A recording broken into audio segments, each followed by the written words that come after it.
With a pair of fresh new restrictions and Eternal Weekend around the corner, it's time to get you updated with everything you need to know about the Vintage metagame.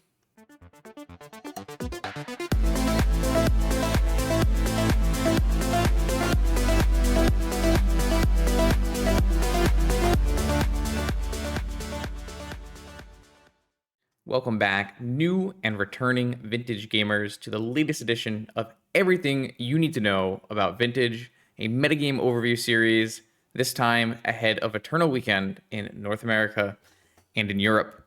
With this series, what we're going to do is we're going to take a look at the online metagame data compiled by the community to get a sense of what decks you are likely to see if you were to go play Eternal Weekend. What decks are you going to see? How do they fit into the metagame? Are they a high metagame share, low metagame share? Are these decks winning against the field right now in Vintage? We're going to go through all of that, along with little deck-to-deck introductions to help you prepare yourself for Eternal Weekend. What you are looking at in front of you is Magic Online Vintage data gathered starting on 8/26/24 with the restriction of Urza Saga and Vexing Bauble, and going to the recording of this video 10/13/24. We have 24 Vintage challenges and 1 Vintage RCQ worth of data. What we do in Vintage is we group decks into these archetypes so we can get a general sense of the meta shares. We group decks that have Mistress Workshop together, decks that have Bazaar of Baghdad together. We've got a category full of combo decks. We've got a category full of aggro decks. We have Oath as its own separate category, though Oath decks are typically combo-oriented these days. And then we've done a little bit of a different thing with this new data sheet. With the changing of the metagame, I wanted to pull all the Lurrus decks out. So Lurrus decks can be combo, aggro, control. What we're going to do is we're going to separate them because I really wanted to see, how Lurrus was affecting the Vintage metagame. Lurrus is basically only legal in this format now, so it's interesting to keep an eye on how big is its metagame share and how much is it winning as we move forward into the future of Vintage. We have another separate category here of fair blue decks that are not playing Lurrus, and then everything else becomes other. As you can see, the largest percentage of decks right now in Vintage are Lurrus decks. Lurrus decks make up 27% of the metagame at the archetype level. And they are winning at a very high rate, 53.5%. It is worth noting that 6,634 matches is not a very large number of matches, especially when you go and look at things like the old data sheet where we had, data starting in 2021 going all the way up until the restriction of Saga that included 138,000 matches of Vintage. So we are obviously fresh into a new format. So you're going to have these high confidence intervals where you're not going to be super certain what the actual win percentage of a deck will end up being. Basically, the way to look at this as a 95% confidence interval is you can be 95% confident that the actual number falls within plus or minus the percentage here. So as an example, Sphere Shops has a 45% match win rate with mirrors, with a 95% confidence interval of 6.6%. So we don't know what the actual win rate of Sphere Shops is, but we can be 95% confident that is somewhere between 40% and 50%, plus or minus 1 or 2 there. That means we are not very confident at all at what the actual win rate of Sphere Shops is, because it is just a wildly large range, and 5% is a huge spread. So just to note, you want to keep in mind that these, numbers are more guidelines than facts. That being said, you can see up around 18% of the metagame are playing Bazaar of Baghdad right now. That's a very high number compared to pre-restriction Urza Saga.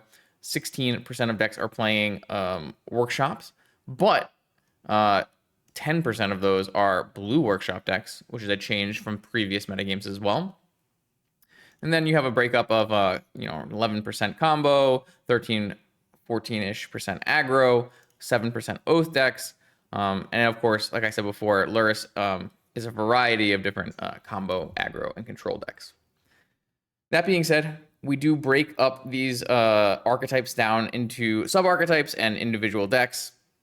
We'll start off with workshops. Now, Mishra's Workshop has been a powerful pillar of the metagame for many, many years.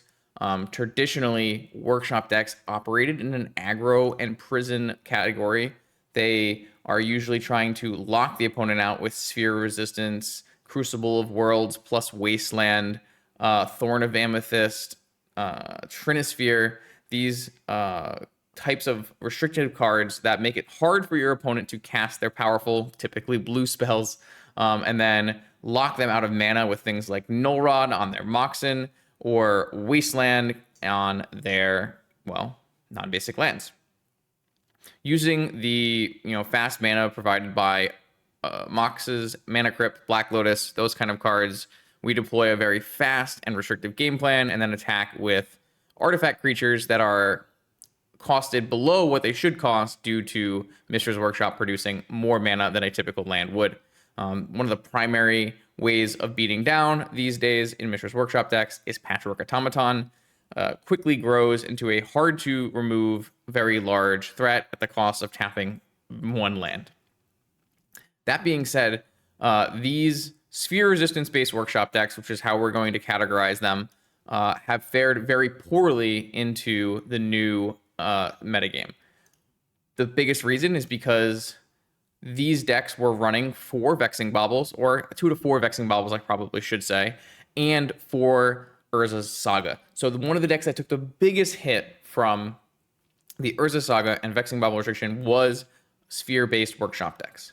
These decks were actually surging in popularity and surging in win rate because they were directly doing very well against the Lurrus Saga decks, which were the highest metagame share of the previous format.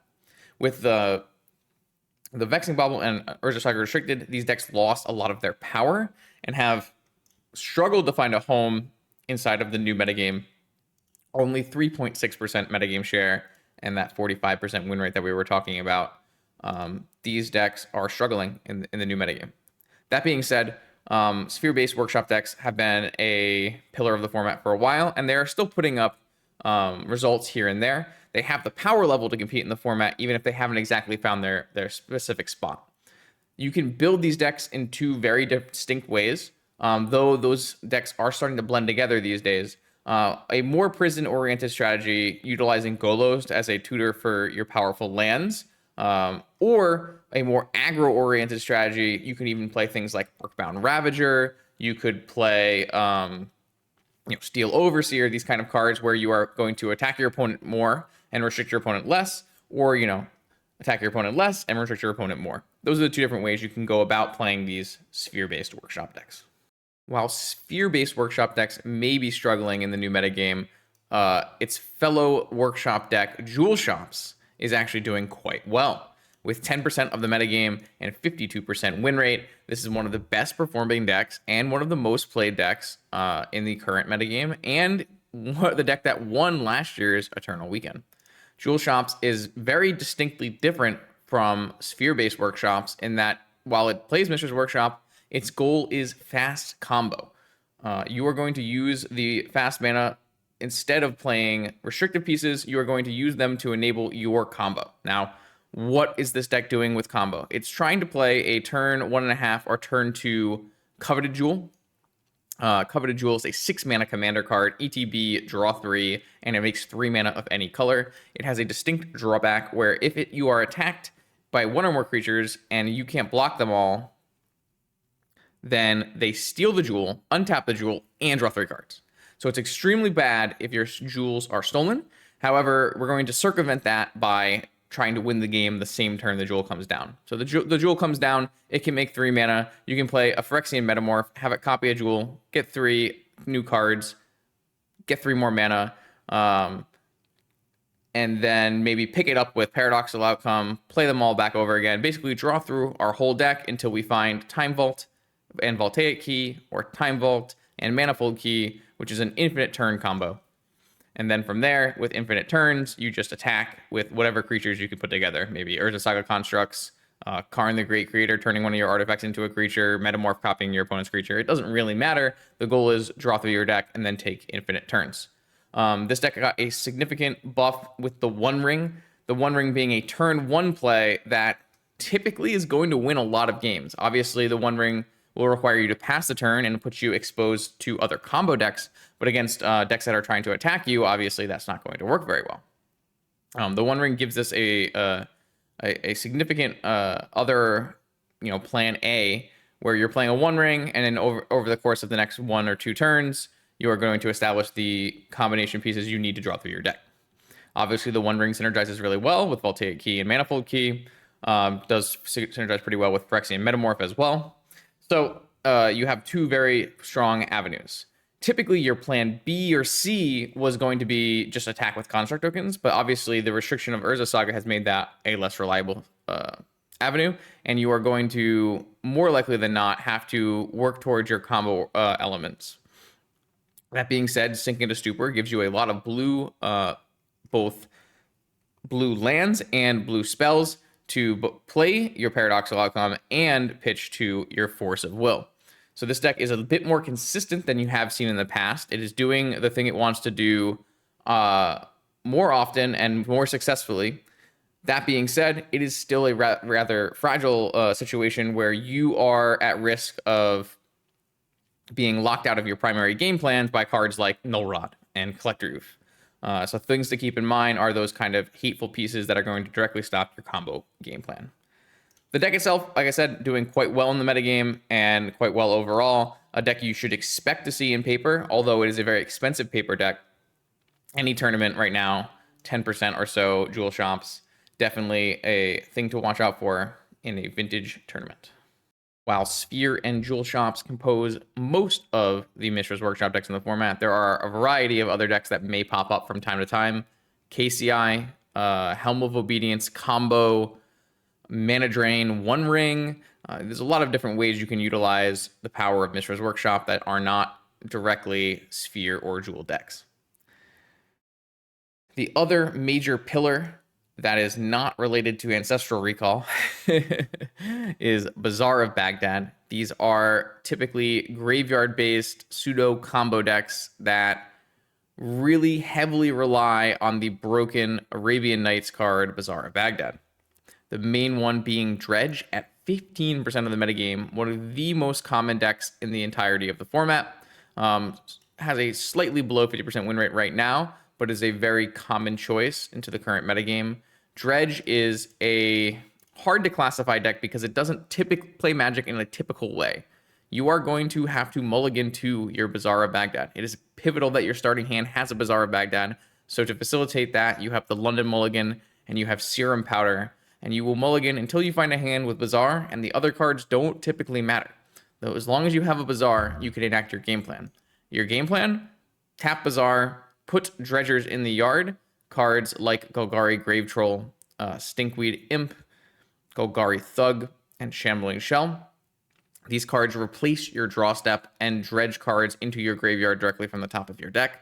And then you have a bunch of synergies with cards going into your graveyard. If you dredge a Narcomoeba, it enters play. When a creature enters play, if you had a Prize Amalgam in your yard, it's also going to come into play. If you dredge over a Creeping Chill, you will Lightning Helix your opponent, which will bring into play your Silver Smoke Ghoul, which will bring into play your Prize Amalgam. And they all work extremely well with each other. Icarate is your other card coming out of the graveyard on every one of your upkeeps. You can exile a black creature and have the Icarate come into play and attack with haste. You have some supplemental cards for your game plan with Forces of Negation and Will to counter your opponent's spells, but also Force of Vigor in your sideboard to, remove pesky things like Leyline of the Void.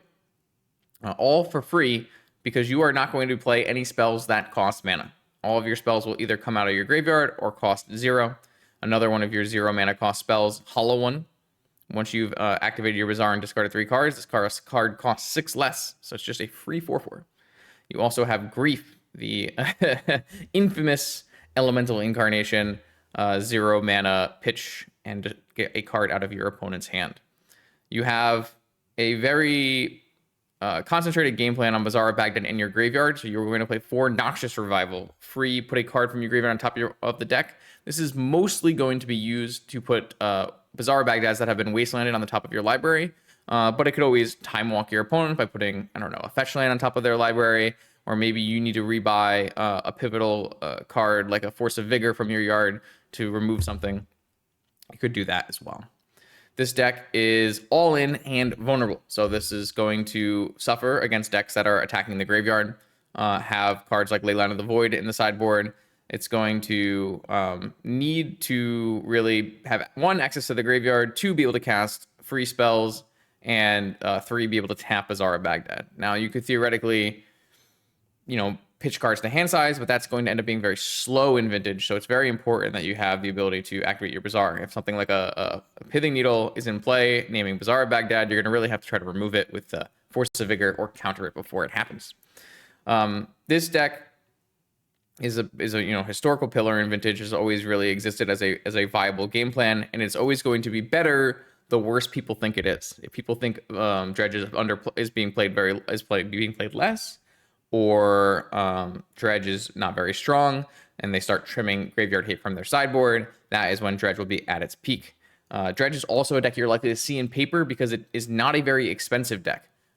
It only has 1 card, really, that is extremely expensive in Bazaar of Baghdad. Obviously, an extremely expensive card, but if you can get 4 Bazaar of Baghdad on loan, the rest of the deck is not going to cost you very much money. So it's a common thing to see more Dredge in paper than online. That being said, it is still a very cheap deck online as well. So another budget option for MTGO gamers. While Dredge is the most played and historical version of Bazaar of Baghdad in Vintage, there are other options, including Countervine, a deck that people thought may return to prominence with the restriction of Urza Saga and Vexing Bauble, cards that were cited as being good cards against the archetype. That hasn't exactly been the case. While there have been 2.6% of players choosing the deck, it hasn't really managed to put up a solid win rate in almost any tournaments since the restrictions.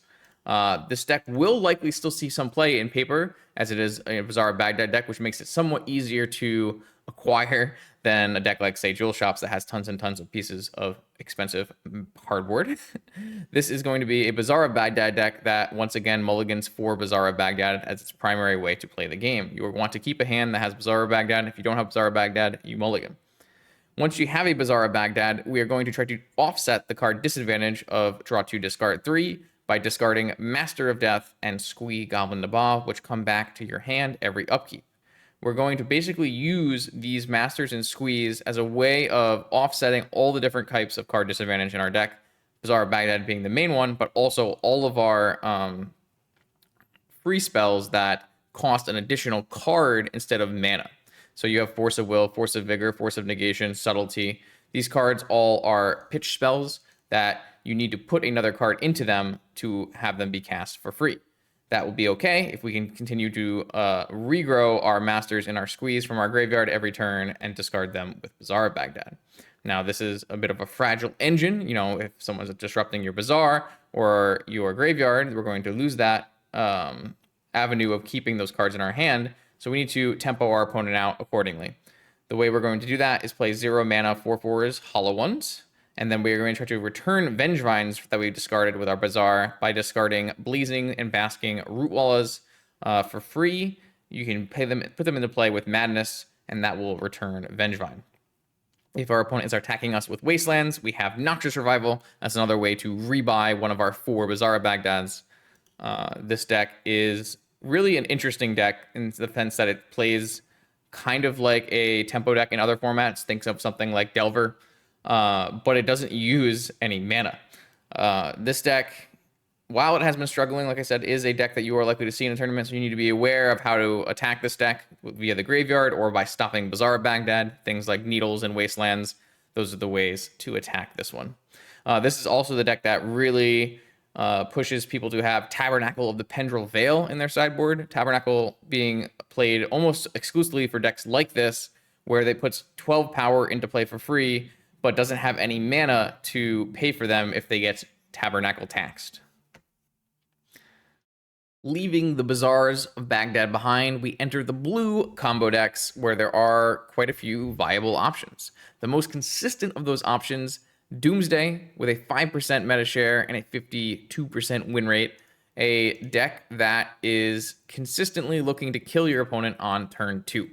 A Dark Ritual combo deck that plays its namesake card Doomsday, exiling the entire library and graveyard except for 5 cards of your choosing to become your deck. Typically, winning the game on the same turn you cast Doomsday, but not always the case. You can break into your pile with a variety of cantrips, Ponder, Preordain, Street Wraith for 0, and then quickly draw through your 5 cards with cards like Ancestral Recall and Gush, playing your Thassa's Oracle to win the game off of your Black Lotus. This deck is extremely good against opposing non-Force of Will decks, but can struggle versus a lot of the control decks of the format. One of the nicest parts about Doomsday in Vintage is that it has the power to do a turn 1 combo kill, but it also has the cantrip base of a legacy deck for Ponder, for Preordain, where you can play longer game, shaping your draw steps to a way where you can counter your opponent's critical spells and combo with ease. This deck is going to have a bit of a spread, different matchup spread than most decks, where you can see it's probably going to have some nice matchups against things like Dredge, Initiative, Jewel, Oath, some of the most played decks in the format. But the single most played deck in the format, Lurrus Control, is actually going to have a poor matchup there. So while you are beating a lot of the top decks, you are going to be losing more often to the top deck. This deck is... Some people are going to be scared to play this deck because it has a bit of a reputation for being a hard deck to play. And it is a deck that rewards lots of practice. But it actually has a much higher floor than you might think. The sheer power level of the combo, as well as the safety valves of the Forces and Flusterstorms and Cantrip engine, make it so that the base level for this deck is actually quite high. That being said, it does have a very high ceiling where the more time you put in, the more you're going to get payoffs for playing it. That being said, I don't want you to say you can't play this deck. It is absolutely achievable for most pilots to play Doomsday in Vintage.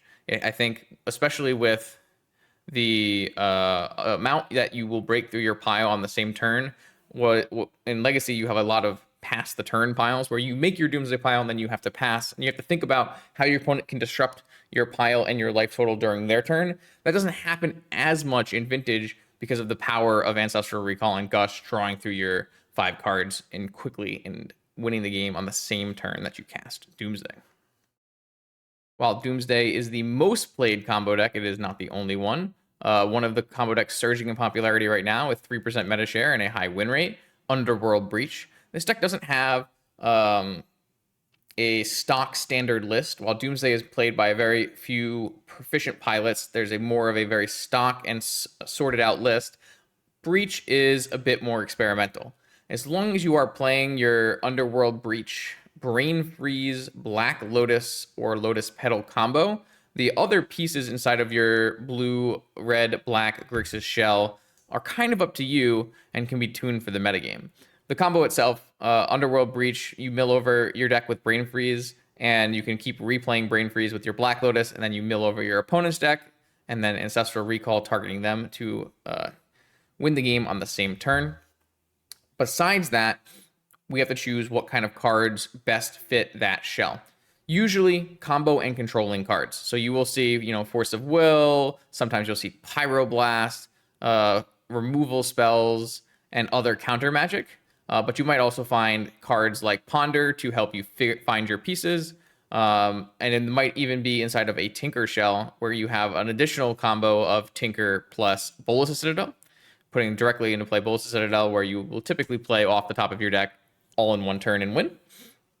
This version that we're looking at right now also has additional combos, Hull Breacher plus Time Twister or Wheel of Fortune, one-sided draw 7 and give yourself 7 treasures, is also quite a powerful addition. Though this is not the only way to play Underworld Breach. You can sometimes put it inside of a Lurrus deck, and you can play a variety of different colors to go with your typically blue, black, and red deck. Sometimes you may even add white to your deck. So this is a iteration basically on a Tinker sub-archetype There's a lot of different ways to build your Tinker deck, and Grixis Breach is one of the ones that people are returning to in the new metagame. There are some decks that are not seeing a lot of play right now that I'd like to quickly touch on.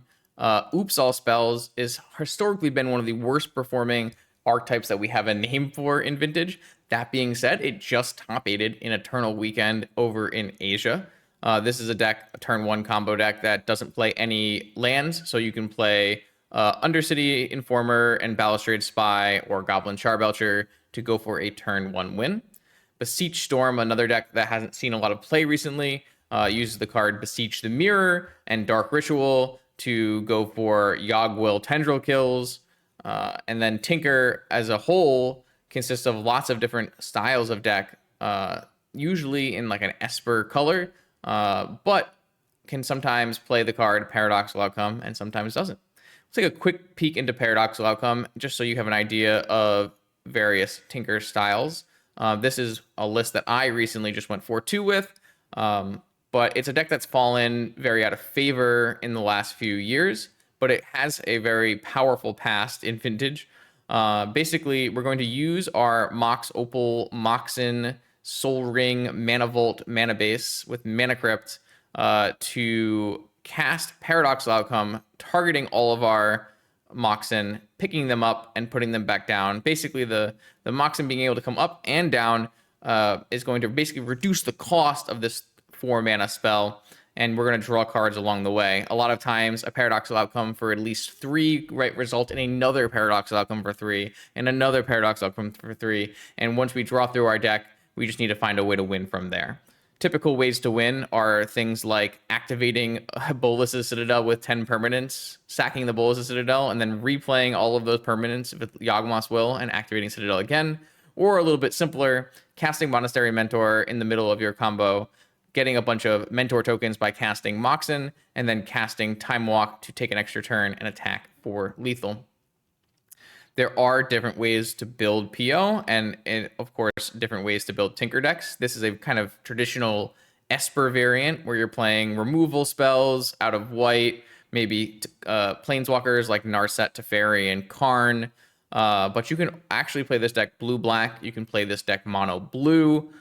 You can obviously cut Paradoxical Outcome entirely and just play most of these same cards, including Tinker Citadel, including Mentor Time Walk, and just not have to focus on the combo-oriented nature of Paradoxical Outcome. One of the weaknesses of this deck is Paradoxical Outcome itself, because you can't really gain any value from your 4-mana blue spell if you don't have the Moxen to pick up and put back down.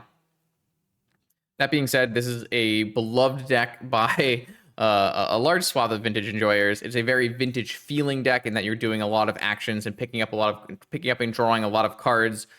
So you shouldn't be surprised if you see Paradoxical Outcome or a different Tinker variant at Eternal Weekend. Moving out of combo decks and into aggro decks, the one main aggro deck in Vintage that we need to talk about is Mono White Initiative. Mono White Initiative, as you might be able to gain from the title here, is a deck based around White Plume Adventurer and Seasoned Dungeoneer, the 2 White Initiative cards that are extremely undercosted for the power that they put in. That being said, the main cards that can make this deck work are not the initiative cards, but the fast mana and the Archon of Emeria, restricting your opponent so that you can safely take the initiative and win the game. This deck a lot of times is mulliganing to a hand that has a extreme amount of fast mana and can play a 3-drop on turn 1. You really want to be able to play an Archon of Emeria on turn 1 if you can ever help it, because Archon of Emeria is basically the best hate creature printed in Magic the Gathering. Each player can't cast more than 1 spell each turn, and non-basic lands your opponent's control enter tapped. It is very hard for any of the decks that we've talked about previously to play the game of Magic when they can only cast 1 spell or their lands are entering tapped. This card slows the game of Magic down enough that these initiative creatures can do their job of attacking for lethal very quickly. There are, of course, matchups where playing a turn 1 initiative creature is going to be more beneficial than playing a turn 1 Archon of Emeria. Things like a control deck. But if you're playing as a combo deck or a Bazaar deck, then a lot of times you want to be able to restrict what your opponent's doing with an Archon or maybe an Anointed Peacekeeper turning off the Bazaar of Baghdad. before you start to assemble your attackers. You do have a lot of interaction with this deck nowadays. Witch Enchanter, a nice addition, destroying artifacts and enchantments, or also being a white land. Swords of Plowshares is back in the main to remove pesky creatures. Sometimes you'll see Solitudes as well to remove creatures.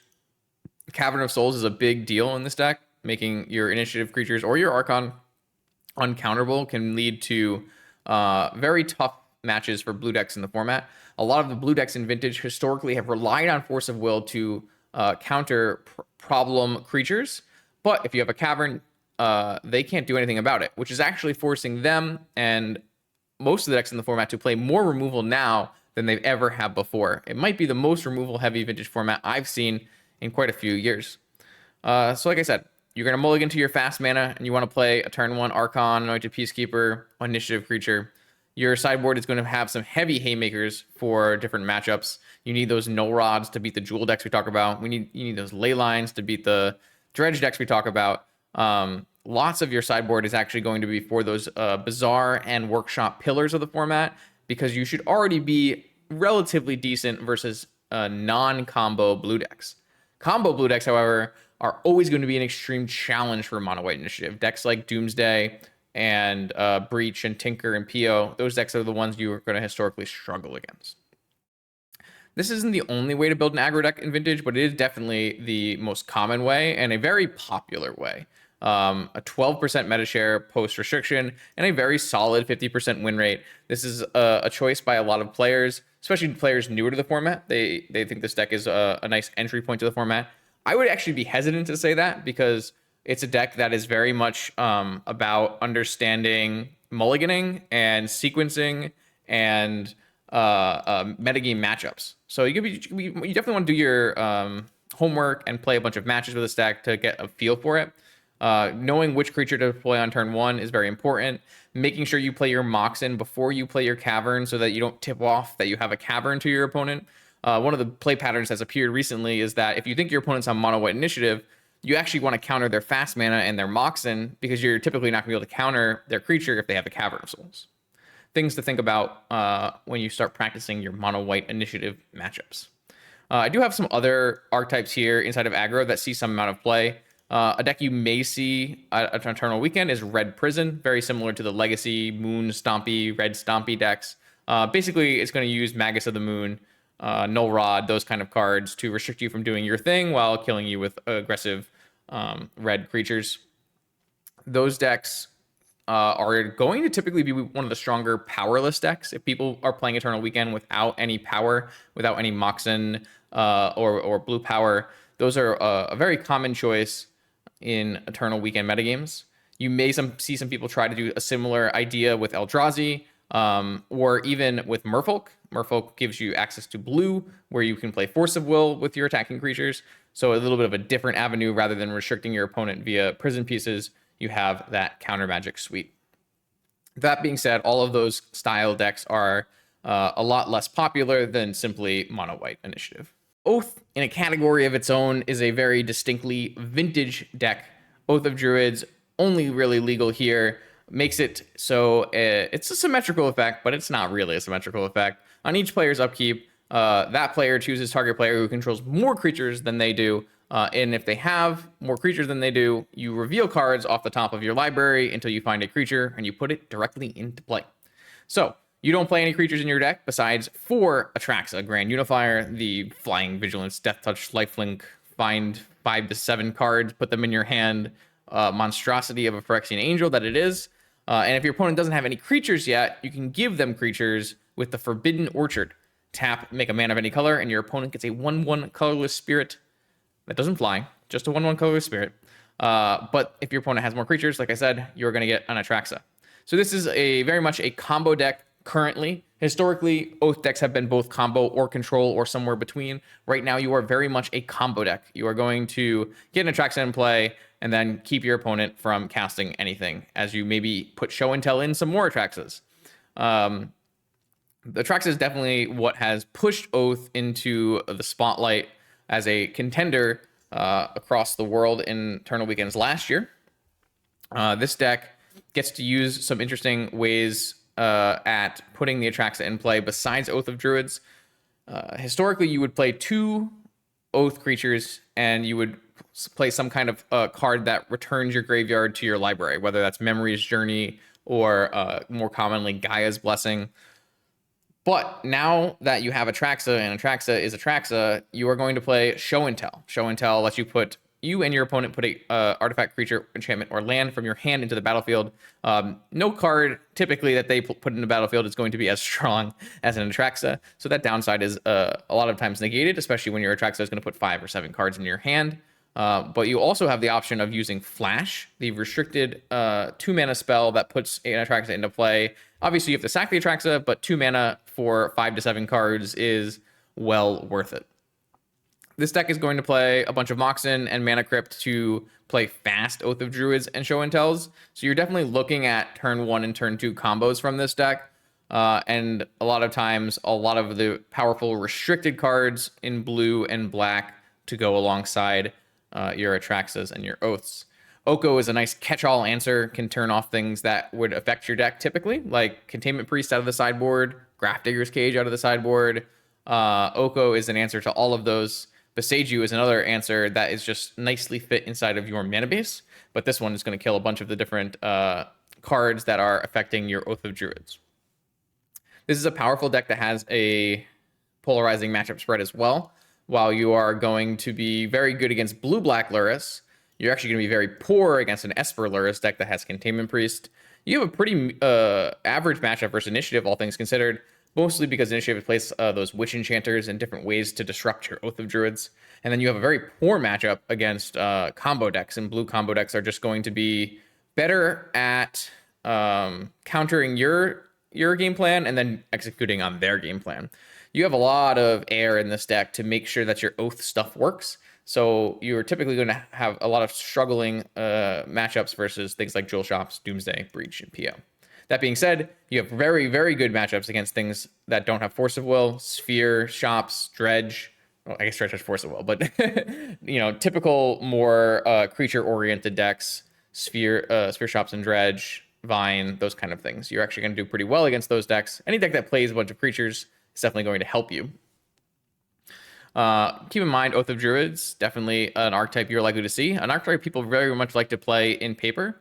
7% of the metagame currently with a below 50% win rate, but I think Oath has had a bit of a resurgence lately with so much blue-black Lurrus control being in the format. Speaking about blue-black Lurrus control, I'm going to generally speak about the different ways you can play Lurrus here. They are all at least somewhat similar, at least in the controlling versions of the decks. And it's hard to gauge which deck will be most played week to week. But right now, on Magic Online specifically, 12.5% of the meta share is a blue-black Lurrus deck that has an overwhelming 55% win rate. This deck, championed by Mogged over here, is a very stereotypical blue legacy-style deck. It is a Delver-esque in a way. It is going to play Orcish Bowmaster and the new Psychic Frog as its creatures to be cards that fulfill the Lurrus requirement. Lurrus is extremely strong in Vintage, even after the companion nerf. It is a card that actually got banned and then unbanned after the nerf came through, and it has definitely cemented itself at the top of the Vintage metagame. So this is a fair deck. This deck is not playing any combos typically, though sometimes it plays the Time Twister Orcish Bowmaster combo, where your Time Twister is also going to deal 7 and make a 7/7. It was historically playing the Time Vault Voltaic Key combo that we talked about, our Manifold Key combo that we talked about from Jewel Shops. But since the restriction of Saga, which was the main game plan inside of this fair Lurrus deck, they have mostly abandoned Time Vault Key from the game plan and adopted even more fair controlling cards.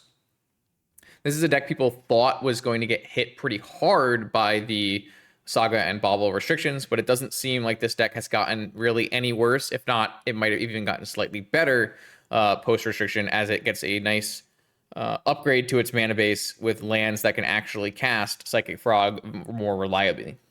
We're looking at 6 to 8 Force of Will, Force of Negations. Sometimes you'll even play Daze, a bunch of Spell Pierces and Flusterstorms, main deck removal in the form of Fatal Push, and then some number of blue cantrips and other restricted cards. Basically, stop what your opponent's doing, start attacking with a Frog or a Bowmaster, and win the old-fashioned way. Wasteland, a main component of that plan of stopping what your opponent's doing. Still extremely strong in Vintage, even if you don't have 4 Sagas to target. Combined with Strip Mine and 4 Wastelands, you definitely have a lot of ways to stop your opponent's powerful cards, lands. And there are lots of powerful lands in Vintage, Bazaar, Baghdad, and Mishra's Workshop included. This deck is fair, very fair, but it is very powerful and very consistent. And that's why you see it adopted by a lot of top MTGO grinders, and it's doing extremely well into the current metagame.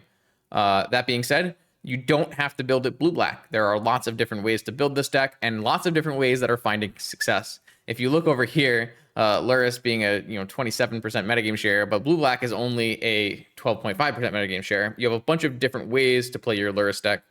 One of the more common ways is Esper.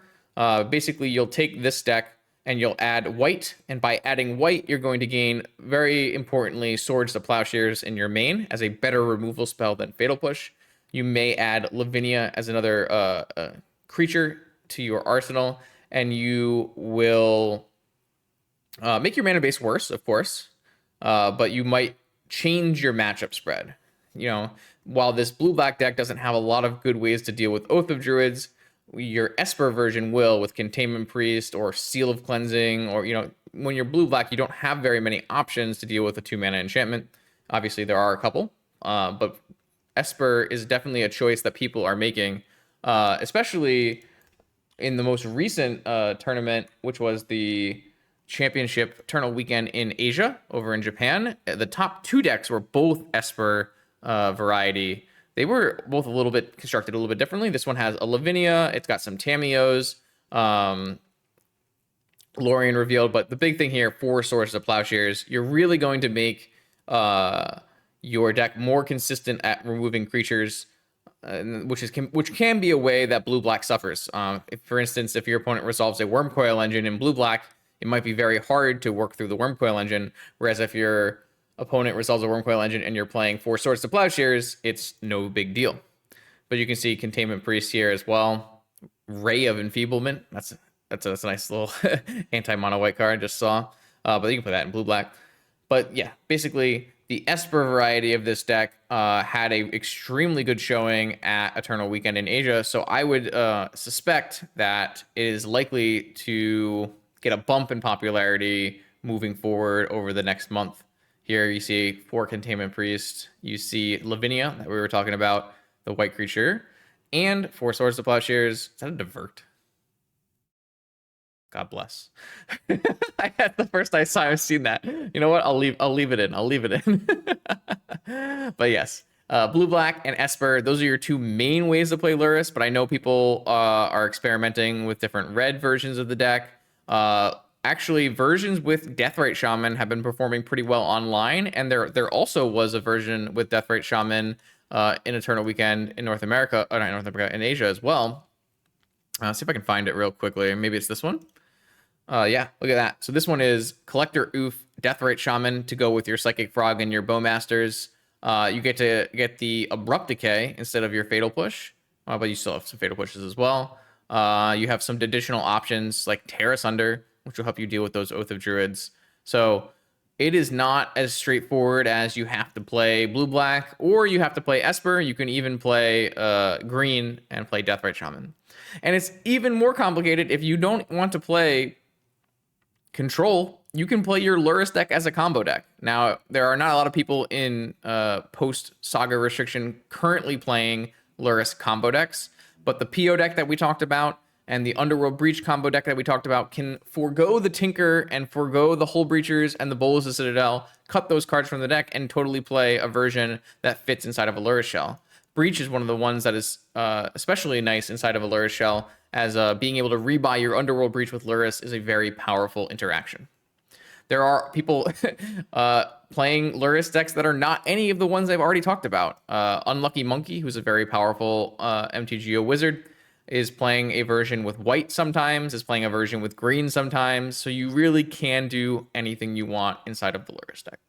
That being said, you don't have to play Lurrus if you don't want to and you still want to play Control. One of the better performing decks right now, and 4.5% of the metagame, is Bug. Bug, or Sultai, is a fair mid-range aggro slash... It's actually kind of like an aggro prison deck almost, but it's a very fair deck in the context of the format.